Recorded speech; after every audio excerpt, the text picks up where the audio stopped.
Ya, tapi kalau kita ingin membangun usaha memang harus diperhatikan juga ya urusan modalnya dulu. Bener banget. Nah sekarang tuh banyak banget lembaga yang meminjamkan uang, termasuk peer-to-peer lending, aplikasi banyak banget. Tapi pastikan ini terjamin atau dijamin oleh OJK, diawasi oleh OJK. Ya. Dan yang pasti harus akurat juga. Karena kalau misalnya lembaga peminjam modal ini nggak akurat, kitanya akan terjerat. Kalau misalnya terjerat, Jadi menjerit. Aduh, kalau udah menjerit jadi terjepit. terjepit. Oke, kita simak informasinya gimana cara memilih lembaga pemberi modal yang akurat dan juga aman. Yuk kita simak bareng-bareng.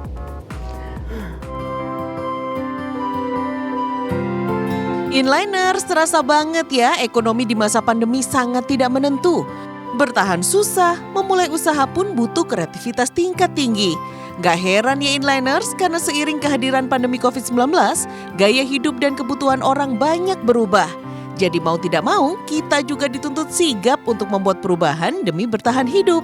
Inilah yang dilakukan mulai dari usaha besar sampai usaha mikro, kecil dan menengah atau UMKM. Ika salah satunya Inliners. Ia adalah pemilik usaha ultramikro di kawasan Jakarta Pusat. Sejak suaminya di-PHK dan bisnis berjualan pulsanya gulung tikar, Ika pun banting setir. Melihat kebutuhan anak-anak di kawasan rumahnya, Ika membuka jasa pinjam wifi yang ramai diminati warga. Tidak berhenti dengan usaha sewa wifi saja, Ika lalu berjualan es dengan model sebuah kulkas freezer yang diperolehnya berkat menggadekan BPKB kendaraan bermotor. Tapi bukan asal pinjam Inliners. Ika meminjam sejumlah dana di lembaga yang jelas akurasinya. Udah, suami aku tuh pas baru COVID ya, kena pengurangan. Nah pada saat itu gimana dong caranya nih kita biar bisa tetap dapat inilah untuk makan gitu. Ya dari situ aku buka usaha sendiri, kayak jual pulsa gitu-gitu, bikin es, ya sewa wifi gitu-gitulah. Yang penting jangan sampai down aja.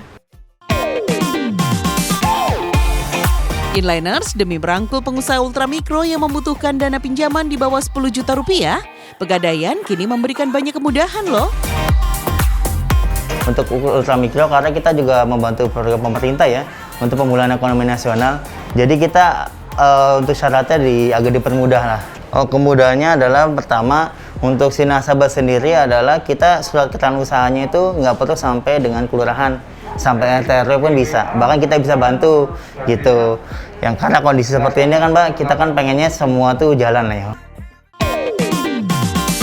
Tuh Inliners, untuk urusan pinjaman dan utang piutang membangun usaha, jangan sampai salah langkah. Jangan sampai niat mencari untung malah berbuntut-buntung karena terjerat dengan pinjaman rentenir.